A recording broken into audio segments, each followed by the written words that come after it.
Hello friends, welcome back to my YouTube channel. ಎಲ್ಲರೂ ಹೇಗಿದ್ದೀರಾ? ಇವತ್ತು ಮಧ್ಯಾಹ್ನದಿಂದ ವ್ಲಾಗ್ನ ಚಾಲು ಮಾಡಿದ್ದೀನಿ. ನನ್ನ ಮಗನಿಗೆ ಇವಾಗ ರಿಸೀವ್ ಮಾಡ್ಕೊಂಡು ಬಂದೀನಿ. ಹಾಯ್ ಮಾಡು. ಹಾಯ್. ಅವ ತುಂಬ ನಾಚ್ಕೊತಾನ, ಜಾಸ್ತಿ ಏನು ಮಾತಾಡೋದಿಲ್ಲ. ಲಾಡು ಬೇಕಂತ ಹೇಳತ್ತಾನ. ನಾನು ಮಾರ್ನಿಂಗಿಂದ ಊಟ ಮಾಡಿಲ್ಲ. ಮಾರ್ನಿಂಗ್ ಇಷ್ಟು ಮಿಲ್ಕ್ ಶೇಕ್ನ ಕುಡ್ತೀನಿ. ಮಿಲ್ಕ್ ಶೇಕ್ ಕುಡಿದು ಏನೂ ತಿಂದಿಲ್ಲ, ಇನ್ನು ಏನೂ ಊಟ ಮಾಡಿಲ್ಲ. ಈಗ ನಮ್ಮ ದಸರಾ ಸಾಂಡ ಥೋಡೆ ಲಾಡು ತಿಂದು ಇವತ್ತು ಎಗ್ ರೈಸ್ ಮಾಡ್ಬೇಕಂತ ಅಂದ್ಕೊಂಡಿದ್ದೀನಿ. ನಿಮಗೂ ತೋರಿಸ್ತೀನಿ. ಸಿಂಪಲಾಗಿ ಎಗ್ ರೈಸ್ನ ಮಾಡ್ಕೊಂಡು ಎಗ್ ರೈಸ್ನ ತೋರಿಸ್ತೀನಿ. ದಸರು ನಂಗೆ ಲಾಡು, ನನಗೆ ಲಾಡು,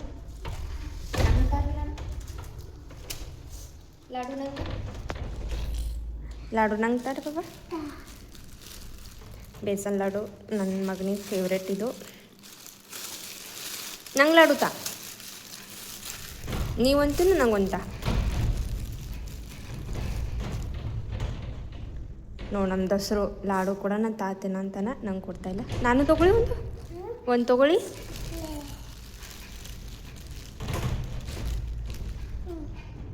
ನೋಡಿ ನನ್ನ ಮಗ ಲಾಡು ಕೊಡು ಅಂದ್ರೆ ಸಣ್ಣ ಪೀಸ್ ಕೊಡ್ತಾ ಇದ್ದಾನೆ. ನಾ ತಂದದ್ದು ಲಾಡು ನನಗೆ ಕೊಡ್ತಾಯಿಲ್ಲ ನನ್ನ ಮಗ. ಈಗ ಸಿಂಪಲಾಗಿ ಎಗ್ ರೈಸ್ನ ಹೇಳ್ಕೊಡ್ತೀನಿ. ಒಂದು ಪಾತ್ರೆ ತೊಗೊರಿ. ಪಾತ್ರೆ ಗರಮ್ ಆದ ಬಳಿಕ ಜರ ತೇಲನ್ನ ಆ್ಯಡ್ ಮಾಡ್ಕೊರಿ. ತೇಲ್ ಗರಮ್ ಆದ ಬಳಿಕ ಒಂದು 3ರಿಂದ 4 ಗ್ರೀನ್ ಚಿಲ್ಲಿನ ಹಾಕೋರಿ. ಖಾರ ಉಣ್ಣೋರು 5ರಿಂದ 6 ಬೇಕಾದರೂ ನಿಮಗೆ ಎಷ್ಟು ಬೇಕೋ ಖಾರ ನೋಡಿಕೊಂಡು ಗ್ರೀನ್ ಚಿಲ್ಲಿನ ತೊಗೊರಿ. ಈ ಜೀರಾನ ಆ್ಯಡ್ ಮಾಡ್ತಾಯಿದ್ದೀನಿ. ಇದು ಜರ ಎಣ್ಣೆಲಿ ಫ್ರೈ ಆಗೋಣ. ಎರಡು ಈರುಳ್ಳಿನ ಸಣ್ಣದಾಗಿ ಕಟ್ ಮಾಡಿಕೊಂಡು ಆ್ಯಡ್ ಮಾಡ್ತಾಯಿದ್ದೀನಿ. ನೀವು ಉದ್ದುದ್ದಾಗೂ ಕಟ್ ಮಾಡ್ಕೋಬೋದು. ನಾನು ಹುಡುಗರಿಗೋಸ್ಕರ ಸಣ್ಣದಾಗಿ ಕಟ್ ಮಾಡ್ತಾಯಿದ್ದೀನಿ. ಅವರಿಗೆ ರೈಸ್ನಲ್ಲಿ ಉದ್ದುದ್ದಾಗಿ ಈರುಳ್ಳಿ ಬಂದರೆ ಇಷ್ಟ ಆಗೋಲ್ಲ, ಸಪ್ರೇಟಾಗಿ ಸೈಡ್ ತೆಗೆದಿಡ್ತಾರೆ. ಅದಕ್ಕೆ ಸಣ್ಣದಾಗಿ ಕಟ್ ಮಾಡ್ಕೊಂಡೀನಿ. ಈಗ ಜರ ಸಾಲ್ಟನ್ನ ಹಾಕ್ತಾಯಿದ್ದೀನಿ. ರುಚಿಗೆ ತಕ್ಕಷ್ಟು ಸಾಲ್ಟನ್ನ ಆ್ಯಡ್ ಮಾಡ್ಕೊಂಡೀನಿ. ಇವಾಗ ಜರ ಹಳದಿ ಪೌಡರು, ಜರ ಧನಿಯಾ ಪೌಡರು,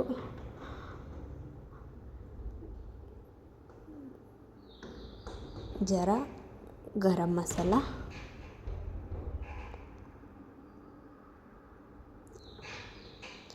ಆಮೇಲೆ ಜರ ರೆಡ್ ಚಿಲ್ಲಿ ಪೌಡರನ್ನ ಹಾಕ್ತಾಯಿದ್ದೀನಿ. ನಿಮಗೆ ಖಾರ ಬೇಕಂದರೆ ನಿಮಗೆ ಎಷ್ಟು ಖಾರ ನೋಡಿಕೊಂಡು ಅಷ್ಟು ರೆಡ್ ಚಿಲ್ಲಿನ ಆ್ಯಡ್ ಮಾಡ್ಕೊಂಡು. ನಾ ಹುಡುಗರಿಗೋಸ್ಕರನೇ ಮಾಡ್ತಾ ಇರೋದ್ರಿಂದ ಥೋಡೆನೇ ಅವ್ರು ಎಷ್ಟು ಖಾರ ಉಣ್ತಾರೆ ಅಷ್ಟನ್ನು ನೋಡಿಕೊಂಡು ನಾನು ರೆಡ್ ಚಿಲ್ಲಿನ ಆ್ಯಡ್ ಮಾಡ್ಕೊಂಡಿನಿ. ಇದನ್ನು ಮಿಕ್ಸ್ ಮಾಡ್ಕೊರಿ. ಈ ರೀತಿಯಾಗಿ ಮಿಕ್ಸ್ ಮಾಡಿಕೊಂಡು ಇದಕ್ಕೆ ಎಗ್ಗನ್ನ ಆ್ಯಡ್ ಮಾಡ್ಕೋಬೇಕು. ನಾ ಇದಕ್ಕೆ 4 ಎಗ್ಗನ್ನ ಆ್ಯಡ್ ಮಾಡಿದ್ದೀನಿ. ನಾ ಮನೇಲಿ ಯಾವ್ಯಾವ ರೀತಿ ಎಷ್ಟು ಐಟಮ್ ಇದೆಯಲ್ಲ ಅಷ್ಟನ್ನೇ ಐಟಮ್ನ ತೊಗೊಂಡು ಈ ಎಗ್ ರೈಸ್ನ ಸಿಂಪಲ್ಲಾಗಿ ಮಾಡ್ತೀನಿ. ನೀವು ಕೂಡ ಮನೇಲಿ ಎಷ್ಟು ಐಟಮ್ ಇದೆಯಲ್ಲ ಅಷ್ಟನ್ನೇ ತೊಗೊಂಡು ಮಾಡ್ಕೋರಿ. ಈ ರೀತಿಯಾಗಿ ಈ ಎಗ್ಗನ್ನ ಫ್ರೈ ಮಾಡ್ಕೊರಿ. ಇದು ಎಗ್ ಫ್ರೈ ಆದ ಬಳಿಕ ಇದಕ್ಕೆ ವೈಟ್ ರೈಸ್ನ ನಾನು ಮಾಡಿಕೊಂಡು ಸೈಡ್ ಇಟ್ಟೀನಿ. ಈ ರೈಸ್ನ ವೈಟ್ ರೈಸ್ನ ನಾನು ಇದಕ್ಕೆ ಆ್ಯಡ್ ಮಾಡ್ತಾಯಿದ್ದೀನಿ. ಇವಾಗ ಇದೆಲ್ಲ ಚೆನ್ನಾಗಿ ಮಿಕ್ಸ್ ಮಾಡ್ಕೊರಿ. ಈ ಥರ ಮಾಡಿ ನೀವು ಹುಡುಗರಿಗೆ ಮಾರ್ನಿಂಗ್ ಟಿಫಿನ್ ಕೂಡ ಕಟ್ಬೋದು. ತುಂಬ ಸಿಂಪಲಾಗಿ ಈಸಿಯಾಗಿ ಮಾಡ್ಬೋದು, ಜಲ್ದಿ ಕೂಡ ಆಗುತ್ತೆ. ಎಗ್ ರೈಸ್ ರೆಡಿಯಾಗಿದೆ ಫ್ರೆಂಡ್ಸ್. ಇವಾಗ ಊಟ ಮಾಡೋದು. ಎಗ್ ರೈಸ್ ಜೊತೆ ಡ್ರ್ಯಾಗನ್ ಫ್ರೂಟ್ ಜಾರ್ ತೊಗೊಂಡಿನಿ.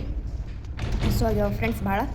ನೀವು ಕೂಡ ಈ ಥರ ಎಗ್ ರೈಸ್ನ ಮಾಡಿಕೊಂಡು ಊಟ ಮಾಡಿರಿ. ತುಂಬ ಸಿಂಪಲಾಗಿ ರೆಸಿಪಿ ಅದ, ಮಾಡ್ಕೊರಿ. ಊಟ ಮಾಡೋಣ ಬನ್ನಿ, ಊಟ ಮಾಡೋಣ.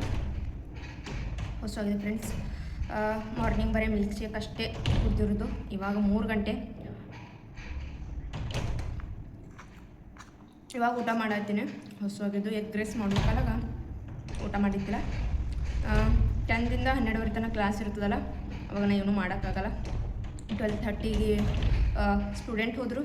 12:30 ಅಂದ್ರೆ 2 ತನಕ ವರ್ಕ್ ಮಾಡೀನಿ. 2ರಿಂದ ಹೋಗಿ ದಕ್ಷಿತಕ್ಕೆ ಹೋಗಿ ಸ್ಕೂಲಿಂದ ರಿಸೀವ್ ಮಾಡ್ಕೊಂಬಂದಿನಿ.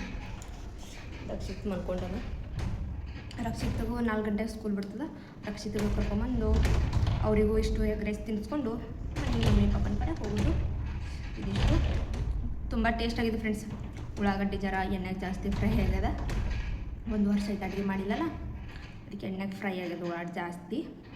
ಇರಲಿ, ಅದು ಟೇಸ್ಟ್ ಮಸ್ತ್ ಆಗ್ಯದ. ತುಂಬ ಸಿಂಪಲ್ ಅದ, ಮಾಡ್ಕೊಂಡು ಊಟ ಮಾಡಿರಿ. ಮತ್ತು ಮುಂದಿನ ವಿಡಿಯೋದಲ್ಲಿ ಸಿಗ್ತೀನಿ. ನನ್ನ ಚಾನೆಲ್ನ ಭವಾನಿ ವ್ಲಾಗ್ಸ್ ಕನ್ನಡ ಚಾನೆಲ್ನ ಸಬ್ಸ್ಕ್ರೈಬ್ ಮಾಡ್ಕೊಳ್ಳಿ. ನನ್ನ ವಿಡಿಯೋನ ಲೈಕ್ ಮಾಡಿ, ಸಪೋರ್ಟ್ ಮಾಡಿ. ಮತ್ತೆ ಮುಂದಿನ ವಿಡಿಯೋದಲ್ಲಿ ಸಿಗ್ತೀನಿ. ಅಲ್ಲಿವರೆಗೂ ಟೇಕ್ ಕೇರ್, ಬಾಯ್ ಬಾಯ್.